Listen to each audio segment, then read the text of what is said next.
नमस्कार मित्रों, मैं doctor Ajay Kumar Sharma accounting in service sector विषय अंतर्गत अपनी तीसरी प्रस्तुति में आपका स्वागत करता हूं।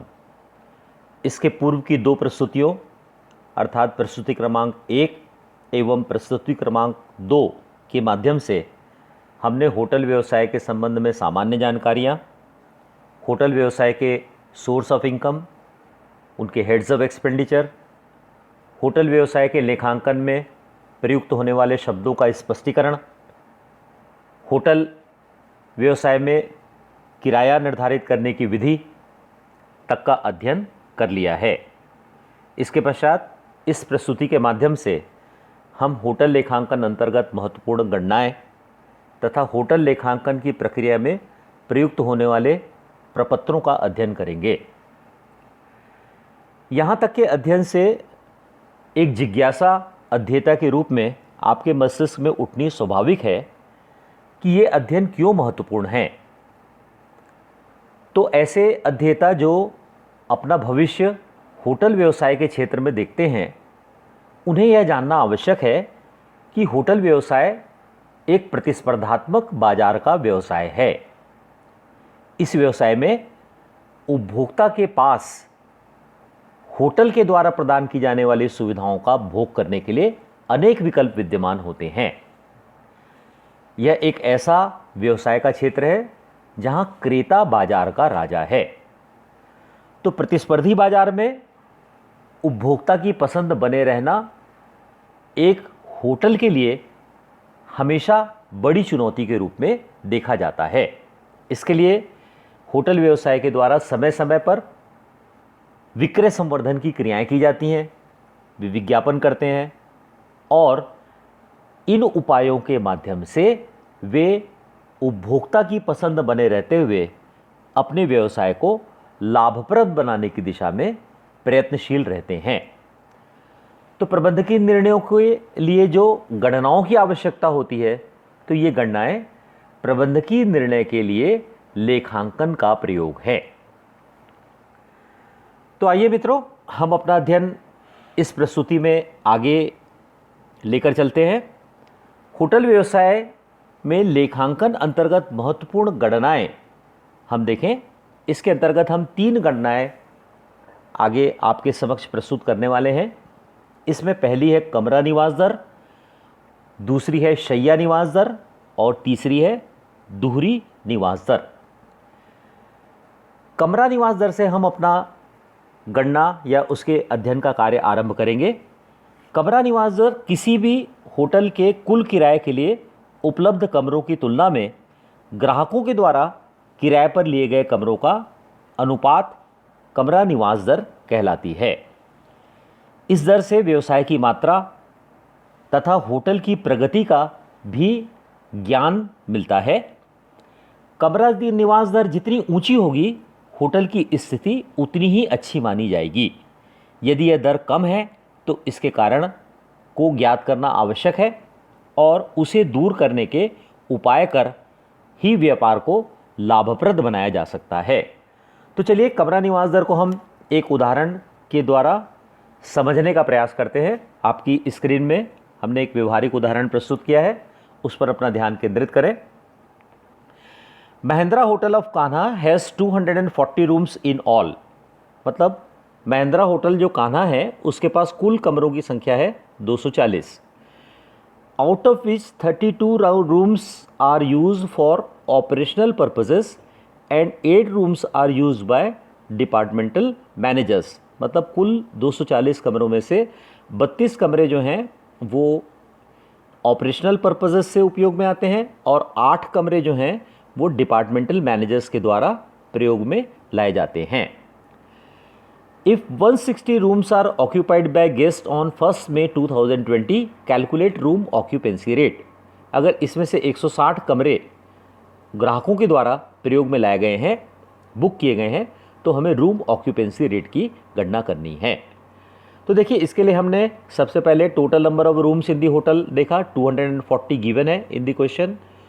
इसके बाद नंबर ऑफ लेटेबल रूम्स, मतलब जो किराए में दिए जा सकने योग्य कमरे हैं, उनके लिए हमने इन कुल कमरों में से जो 32 कमरे ऑपरेशनल पर्पस से यूज़ होते हैं प्लस 8 कमरे जो विभिन्न मैनेजर्स के द्वारा प्रयोग में लाए जा रहे हैं, इन्हें घटा दिया तो 240 माइनस 40 बराबर 200 कमरे लेटेबल रूम्स इस होटल में हैं। इसमें से जो कमरे किराए पर उठे हैं उनकी संख्या है 160, तो रूम ऑक्यूपेंसी रेट होगी 160 divided by 200 into 100 equals to 80%। तो इस तरह से हम कमरा निवास दर की गणना करते हैं। चलिए अब अगले क्रम पर हम बेड ऑक्यूपेंसी रेट की गणना करें। बेड ऑक्यूपेंसी रेट होटल में उपलब्ध कुल पलंग बेड्स की तुलना में ग्राहकों के द्वारा किराए पर लिए गए पलंग का अनुपात होता है। कुल उपलब्ध पलंग की गणना करते समय होटल के सभी प्रकार यानी सिंगल बेडेड, डबल बेडेड दोनों प्रकार के कमरों को शामिल किया जाता है और इसके लिए हम एक व्यवहारिक उदाहरण आपके समक्ष स्क्रीन में हमने प्रस्तुत किया है। चलिए उसके माध्यम से इसे समझने का प्रयास करें। Mahindra hotel of Kanha has 200 rooms in all. यहाँ महिंद्रा होटल कान्हा के पास कुल 200 कमरे हैं, ये महत्वपूर्ण सूचना है।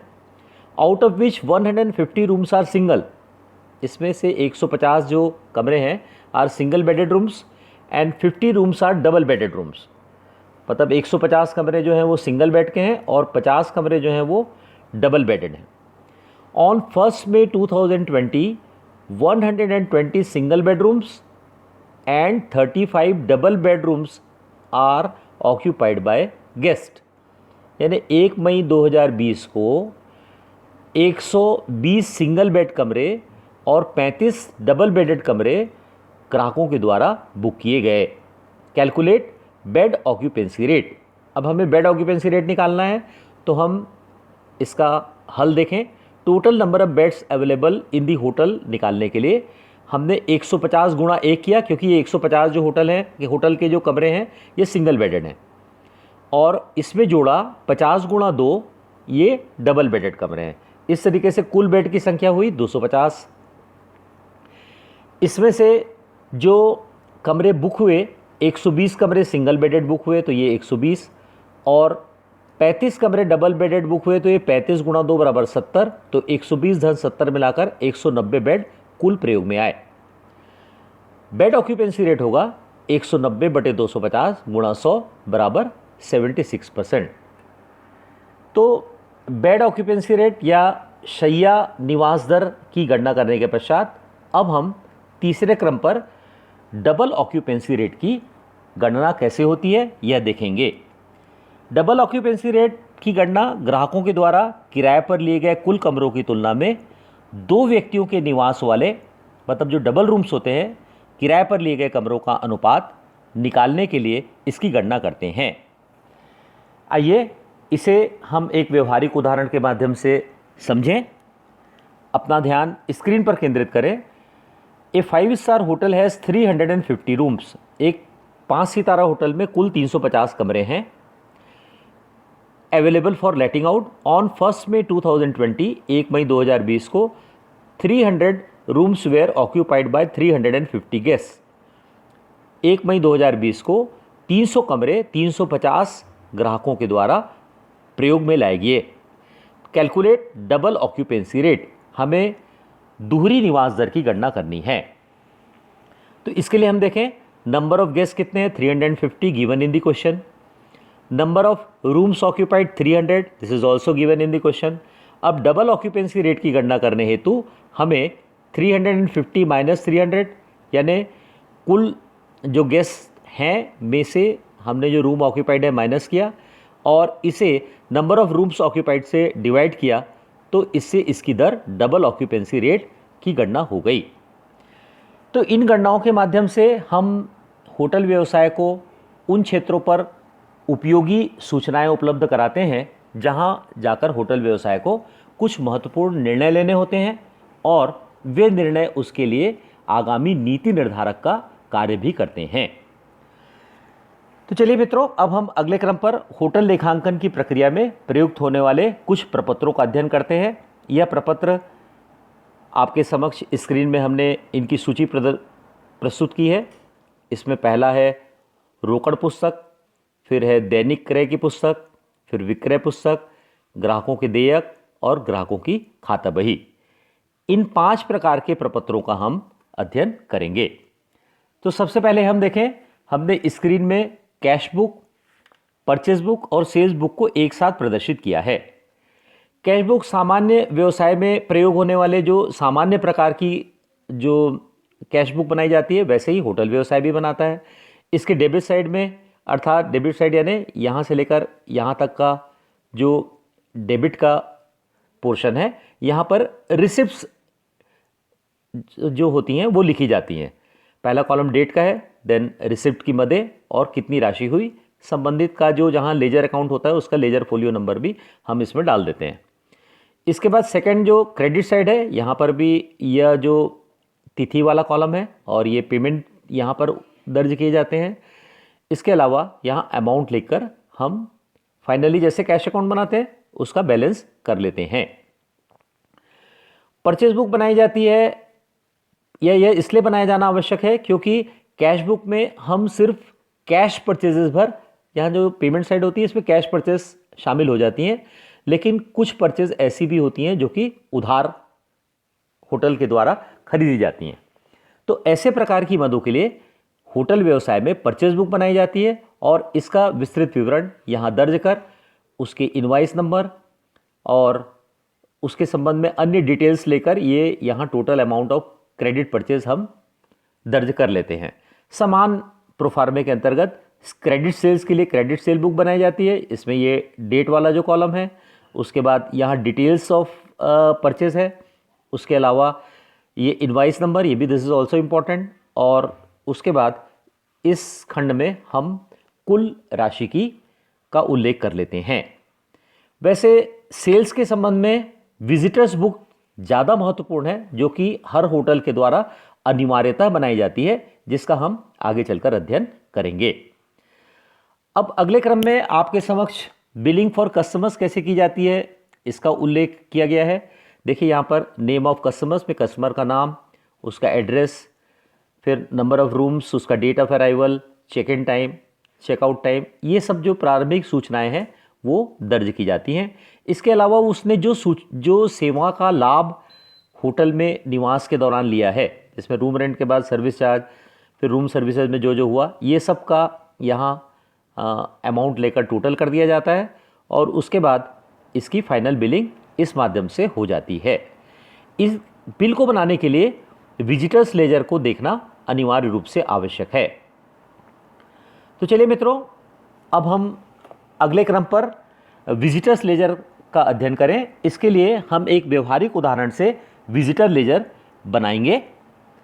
ध्यान आप अपना स्क्रीन पर केंद्रित करें।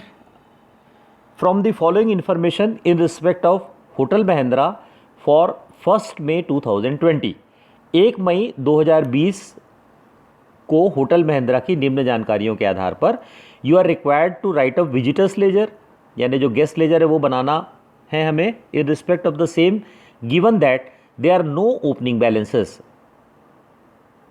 इस व्यवहारिक उदाहरण में कोई भी ओपनिंग बैलेंस नहीं है, तो हमें 1 मई 2020 के लिए विजिटर्स लेजर बनाना है और कोई भी ओपनिंग बैलेंस नहीं है। यह यहाँ तक के प्रश्न की महत्वपूर्ण बात है। इसके बाद आगे देखें, पहले नंबर के बिंदु पर ध्यान दें। The hotel has 4 rooms with room charges at the rate of ₹3000 per day, यानी इस होटल में 4 कमरे हैं और इसकी किराया दर ₹3000 प्रतिदिन है। And 1 suit at the rate of ₹5000 per day, एक सूट है जिसकी दर ₹5000 प्रतिदिन की है। An advance of ₹5000 is taken from each customer, ₹5000 नगद प्रत्येक ग्राहक से एडवांस के रूप में लिया जाता है। Taken in each in cash except from gold card holders, यानी जो गोल्ड कार्ड होल्डर्स हैं उन्हें छोड़कर अन्य सभी ग्राहकों से ₹5000 राशि जब वे होटल में चेक इन करते हैं उस समय एडवांस नगद ली जाती है। दूसरे बिंदु को ध्यान दें, रूम नंबर 3 वॉज वैकेंट, अर्थात रूम नंबर 3 जो था ये खाली रह गया। And room number 4 was occupied after 2 PM, room number 4 जो था वो दोपहर को 2 बजे के बाद ग्राहक ने लिया। And for which the manager has agreed to grant a rebate of 30% on room charges to the guest for that day. और इसके लिए मैनेजर ने उसे उस दिन के किराए पर, रूम किराए पर 30% की छूट देने का कमिटमेंट किया। ये टर्म ऑफ सेल हो गई रूम नंबर 4 के संबंध में। फिर से देखें, room number 4 was occupied after 2 PM, 2 बजे के बाद लिया गया, and for which the manager has agreed to grant a rebate of 30% on room charges to the guest for that date. उस दिन के लिए उसने 30% का कटौती या छूट देने का वचन दिया। Occupant of room number 1, room number 1 का जो ग्राहक था, is a gold card holder, वो गोल्ड कार्ड होल्डर है, and entitled a discount of 10% except on wine, beverage and cigarettes. अब ये गोल्ड कार्ड होल्डर है, कमरा क्रमांक 1 का ग्राहक, और इसे 10% की छूट मिलेगी, लेकिन किन मदों को छोड़कर? वाइन, ब्रेवरेज और सिगरेट पर वो जो सेवा लाभ लेता है, इसे छोड़कर अन्य पर उसे 10% की छूट मिलेगी। The guest in the suite checked out on that date, जो सूट का ग्राहक है उसने उसी दिन होटल को खाली कर दिया। अब the details of room expenses and facilities used by the guest are as under, ये रुपए में आपको आगे बतलाई गई हैं। तो इस प्रश्न को हम यहाँ फिर से एक बार समझ लें, इसकी प्रमुख प्रमुख बातें। यह होटल महिंद्रा 1 मई 2020 की जानकारी है। इसमें हमको विजिटर्स लेजर बनाना है, और विजिटर्स लेजर बनाते समय ध्यान रखना है कि इसमें कोई भी ओपनिंग बैलेंस नहीं है। होटल में 4 कमरे हैं, किराया दर 3000 रुपये प्रतिदिन है जो सामान्य कमरे हैं उनकी, और जो सूट है उसकी किराया दर 5000 रुपये प्रतिदिन की दर से है। सभी ग्राहकों से 5000 रुपये नगद एडवांस लिया जाता है, लेकिन गोल्ड कार्ड होल्डर से नहीं लिया जाता। रूम नंबर 3 जो था वो खाली रह गया। रूम नंबर 4 जो था वो चूँकि दोपहर 2 बजे के बाद भरा, इसलिए उसको 30% की कटौती उस दिन के किराया दर पे दी जाएगी। रूम नंबर 1 का जो हो गेस्ट है वो गोल्ड कार्ड होल्डर है, उसको 10% का रिबेट मिलेगा, लेकिन वह रिबेट वाइन, ब्रेवरेज और सिगरेट के सेवाओं के प्रयोग को छोड़कर अन्य सेवाओं के प्रयोग पर उसको 10% की छूट का अधिकार होगा।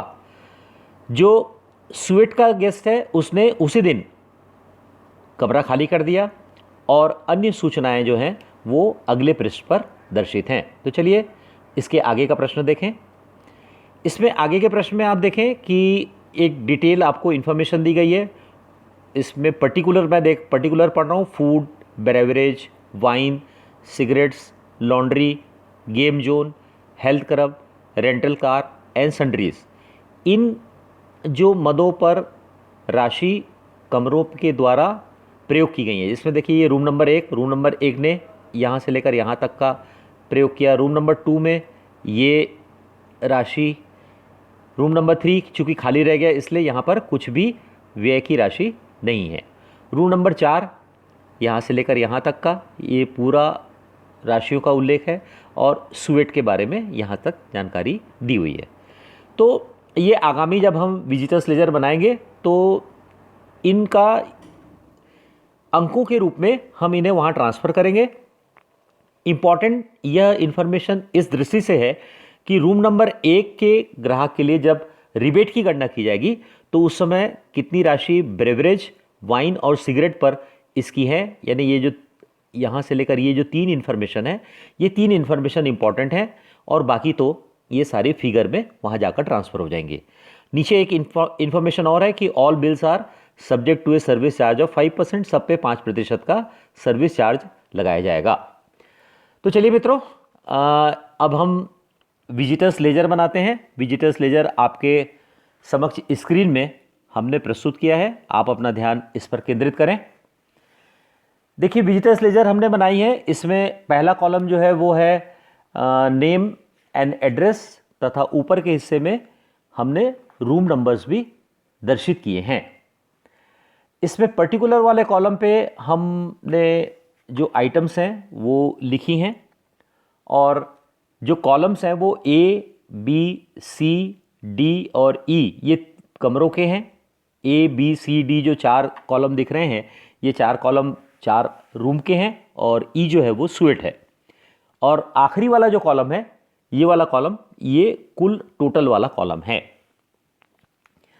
पहला जो मद है वो देखें, रूम चार्जेस। रूम चार्जेस जो है वो, जैसा कि हमने प्रश्न पढ़ा और हमें ध्यान है कि यह 3,000 रुपये प्रतिदिन की दर से चार्ज किया जाता है। अब रूम नंबर सी चूंकि खाली रहा, इसलिए देखिए ये शुरू से लेकर आखिरी तक ये पूरा कॉलम खाली है। रूम नंबर ए पहला कमरा है, ये 3,000 रुपये। बी दूसरा कमरा है, ये भी 3,000 रुपये। सी तीसरा कमरा है, ये भी 3,000 रुपये। और ये जो ई है, ये स्वीट है, यहाँ पे 5,000 रुपये का इसका किराया चार्ज किया गया है। अब इसके बाद फूड, ब्रेवरेज, ये जो लाइन्स आइटम पर्टिकुलर्स में है, ये पीछे जो कॉलमनर इंफॉर्मेशन हमने इसके पिछले पेज में देखी थी, पिछली स्लाइड में देखी थी, cigarettes, laundry, game zone, health club, car rental, sundry, ये पूरे की पूरी फिगर वहाँ से लाकर यहाँ पर इसकी पोस्टिंग की गई है। यहाँ आप फिर ध्यान रखें कि गोल्ड कार्ड होल्डर होने के कारण पहले कमरे में रुका हुआ गेस्ट ए इंपॉर्टेंट है, क्योंकि उसके लिए रिबेट की गणना करते समय हमें इन आइटम्स का, 3 आइटम्स का ध्यान रखना है।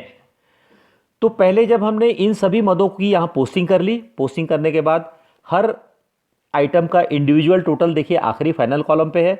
जैसे रूम रेंट का रूम चार्जेस देखें, रूम क्रमांक 1 का 3,000, रूम क्रमांक 2 का 3,000, तीसरा कमरा खाली रह गया, चौथा कमरे का 3,000, ये यहाँ तक 3,000 के 3 कमरे 9,000 हो गए, और 5,000 रुपये सूट का मिलाकर 14,000 ये जो है ये टोटल है।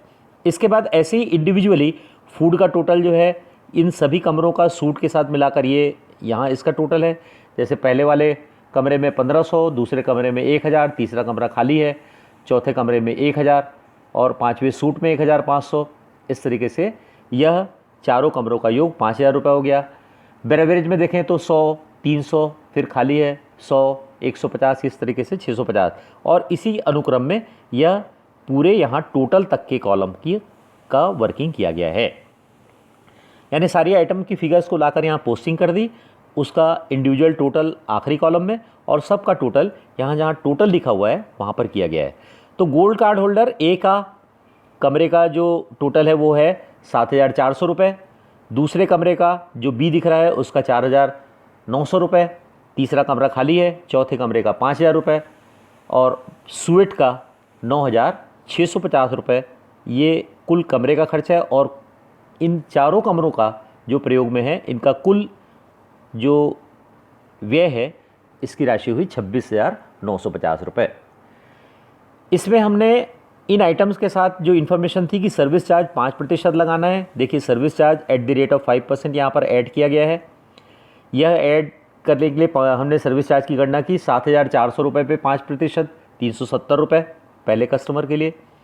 दूसरे के लिए 4,900 रुपये पर, ये 4,900 रुपये इसका कुल टोटल है, इस पर 5% हुआ है कितना, 245 रुपये। इस तरीके से ये जोड़कर हो गया 5,145 रुपये। तीसरा कमरा खाली है, चौथे में 5,000 रुपये ये व्यय का योग है, इसमें 5% सर्विस चार्ज का 250 रुपये और जोड़ा, तो 250 रुपये और जोड़कर ये हो गया 5,250 रुपये। और इसी तरीके से जो स्वीट है ये 9,650 रुपये का टोटल था, इसमें 5% 483, और ये टोटल हो गया 10,133 रुपये। इसके बाद सर्विस चार्ज जोड़ने से जो आया ये टोटल डेप्ट अमाउंट है, इसके अनुसार यदि हमें कोई बैलेंस है पुराना, तो पुराना अगर यदि कोई डेबिट बैलेंस होता, यानी और कोई अगर अदत्त राशि होती तो उसे हम यहाँ लाकर इस बैलेंस में, बैलेंस ब्रॉट फॉरवर्ड में जोड़ देते। लेकिन हमें बताया गया है प्रश्न में there is no opening balance, तो इनका कुछ भी नहीं है, सब में डैश कर दिया, तो टोटल डेब्ट्स निकल गया। अब इनसे जो राशि लेनी है ये इस कॉलम से हमें पता लगती है। पहले कस्टमर के लिए 7,770 रुपये, दूसरे कस्टमर के लिए 5,145 रुपये, चौथे नंबर के कमरे के लिए 5,250 रुपये, फिर 10,133। इस तरीके से कुल टोटल डेब्ट्स है 28,298 रुपये की। अब इसके बाद क्रेडिट्स देखें। क्रेडिट्स में फर्स्ट कस्टमर से कुछ भी क्रेडिट नहीं है, कैश, क्योंकि ये गोल्ड कार्ड होल्डर है। तो ये गोल्ड कार्ड होल्डर होने के कारण इसने कुछ नहीं दिया। सेकंड ने 5,000 रुपये दिया, सबसे 5,000 लेते हैं, इसने भी 5,000 रुपये दिया और इसने भी 5,000 रुपये दिया, टोटल एडवांस आया 15,000 रुपये। इसके बाद फाइनल सेटलमेंट इन कैश, ये कॉलम उन्हीं कमरों में लिखा जाता है इसमें राशि जो कमरे सेम डे खाली होते हैं। तो देखिए कमरा 1, 2 और 4 उस दिन खाली नहीं हुआ, लेकिन स्वेट उसी दिन खाली हुआ। तो स्वेट खाली हुआ तो इसका हिसाब देख लेते हैं कैसा बना। इससे कुल लेना था 10,133 रुपये, ये टोटल डेब्ट्स में है, और इसने 5,000 रुपये एडवांस दिया था, तो इससे फाइनल सेटलमेंट इन कैश कर लिया 5,133 रुपये और रिकवर कर लिया। तो इसका क्रेडिट भी हो गया 10,133, डेबिट 10,133, क्रेडिट 10,133। नाउ फाइनली इसका बैलेंस जो हो गया वो नील हो गया। ठीक है, तो सूट की बात क्लियर है। 10,133 लेना था, 5,000 नगद मिला, 5,133 पुनः ले लिया और 10,133 लेकर इसका डेबिट क्रेडिट बैलेंस बराबर कर दिया। Now finally no balance. अब आ जाते हैं हम कस्टमर जो रुके हुए हैं होटल में उन पर। यहाँ हम देखें जो सेटलमेंट ऑफ कैश के बाद अगली आइटम है रिबेट, जो हमारे स्टेटमेंट में है। रिबेट का एंटाइटलमेंट पहले नंबर के कस्टमर और चौथे नंबर के कमरे के कस्टमर को है। एंटाइटलमेंट है पहले नंबर के कस्टमर को गोल्ड कार्ड होने के कारण और चौथे नंबर के जो कस्टमर को लेट अराइवल के कारण। तो चलिए पहले हम पहले नंबर के कस्टमर को देखते हैं। इसके लिए सबसे पहले नीचे आ जाएं। देखिए रिबेट की गणना हमने वर्किंग नोट में नीचे की हुई है। देखिए total bill before service charges हैं, यानी सर्विस चार्ज के पहले ये 7,400 रुपये स्टेटमेंट पे आप देखिए, ये 7,400 रुपये यहाँ पर है, ये बिल बिफोर सर्विस चार्ज है। इसमें हम ब्रेवरेज, वाइन और सिगरेट्स का जो व्यय है 1,400 रुपये जो जुड़ा हुआ है, ये हम इसमें से माइनस कर दें तो 7,400 माइनस 1,400, तो ये राशि बची 6,000 रुपये, जिस पर इसको रिबेट पाने का अधिकार है। रिबेट जो इसे मिलना है वो 10% की दर से मिलना है, तो 6,000 रुपये पर 10% की दर से रिबेट की राशि हुई 600 रुपये। और चूँकि पूर्व में जब सर्विस चार्ज की गणना की गई थी तो वो पूरे 7,400 पे की गई थी, उसमें रिबेट की राशि भी शामिल थी, तो रिबेट पर जो सर्विस चार्ज लग गया है उसे भी हम जोड़कर रिबेट में ऐड करें तो ये 5% 600 पे निकाल दिया 30 रुपये, कुल 630 रुपये का रिबेट हुआ, जो हमने यहाँ इसके क्रेडिट में ले जाकर ऐड कर दिया। अर्थात जो लेना है उसमें से 630 रुपये कम करके इस ग्राहक से लिया जाएगा। सेकंड कस्टमर के लिए कोई भी रिबेट नहीं है। अब आते हैं हम जो कस्टमर लेट चेक इन किया उसके लिए क्या सुविधा दी गई थी। इस कस्टमर को कहा गया था कि 30% का डिस्काउंट दिया जाएगा। तो इस कस्टमर का रूम रेट है 3,000 रुपये, 3,000 रुपये पे 30% का डिस्काउंट हुआ 900 रुपये, और इस 900 रुपये पर सेम ये पुराने जो टोटल में 900 रुपये शामिल है और इस पर जो सर्विस टैक्स 45 रुपये ऐड किया गया है, यह जोड़कर 945 रुपये टोटल रिबेट अमाउंट होगा। ये टोटल रिबेट अमाउंट भी हमने इस कस्टमर के लीजर में यहाँ शामिल कर दिया। अब फाइनली सब टोटल आ गया। सब टोटल में पहले कस्टमर का सब टोटल देखिए कितना हुआ। क्रेडिट का टोटल 630, इसका 630 इसलिए क्योंकि इसने कुछ भी एडवांस नहीं दिया है। सेकेंड कस्टमर का 5,000 रुपये है, क्रेडिट 5,000 रुपये जमा है। थर्ड कस्टमर का 5,000 और जो 945 रुपये रिबेट मिलाकर हो गया, ये 5,945 रुपये ये एग्जिस्टिंग थर्ड कस्टमर का क्रेडिट है, और फोर्थ तो सेटल हो गया है तो उसको हम छोड़ देते हैं। नाउ फाइनली देखें बैलेंस क्या है। बैलेंस ये है कि फर्स्ट कस्टमर से लेना था 7,770 रुपये, डेबिट था 7,770, उसमें से 630 रुपये का रिबेट था, टोटल क्रेडिट 630 का था। तो फाइनली 7,140 रुपये डेबिट बैलेंस है, यानी ये बैलेंस हम ब्रॉड फॉरवर्ड करेंगे, अगले दिन का जो लेजर बनेगा उसमें 7,140 रुपये डेबिट बैलेंस के साथ जाएगा। सेकंड कस्टमर का देखें, सेकंड कस्टमर का जो डेबिट था वो 5,145 रुपये का था। इस 5,145 रुपये में इसका के अगेंस्ट में इसका क्रेडिट है 5,000 रुपये, इसका 5,000 रुपये क्रेडिट जमा है, और 145 रुपये इसका डेबिट बैलेंस ब्रॉड फॉरवर्ड होगा, यानी अगले दिन का जो लेजर बनेगा वो इस ओपनिंग बैलेंस के साथ बनेगा। जो एग्जिस्टिंग थर्ड कस्टमर है उस कस्टमर का ब्यौरा देखें, जो 945 रुपये का जिसे रिबेट दिया गया है। इस कस्टमर से लेना कितना था, टोटल डेब्ट था 5,250 रुपये, और इसका जो जमा है वो है 5,945, मतलब क्रेडिट है 5945, तो 5,945 में से 5,250 रुपये कम किया तो बचा 695 रुपये, ये क्रेडिट बैलेंस के रूप में कैरी फॉरवर्ड होगा। यानी अगले दिन का जब विजिटर्स लेजर बनेगा तो डेबिट बैलेंसेस के ओपनिंग बैलेंस बन जाएंगे और क्रेडिट का ओपनिंग बैलेंस बन जाएगा। तो मित्रों, यहाँ हमने आपके समक्ष स्टोर लेजर, विजिटर्स लेजर आपके समक्ष प्रस्तुत किया। होटल व्यवसाय में इन प्रोफार्मास का प्रयोग किया जाता है और इन प्रोफार्मेस के माध्यम से अंतिम लेखे बनाए जाते हैं, जो हम अपने अगली प्रस्तुति में आपके समक्ष रखेंगे। पुनः आपका ध्यान आकर्षित करने के लिए आपकी स्क्रीन पर वर्तमान समय में वायरस संक्रमण को देखते हुए सोशल डिस्टेंसिंग अनिवार्य है। आप अपने घर पर रहें, सुरक्षित रहें, अध्ययनशील रहें। आप सभी को बहुत बहुत धन्यवाद। Thank you very much.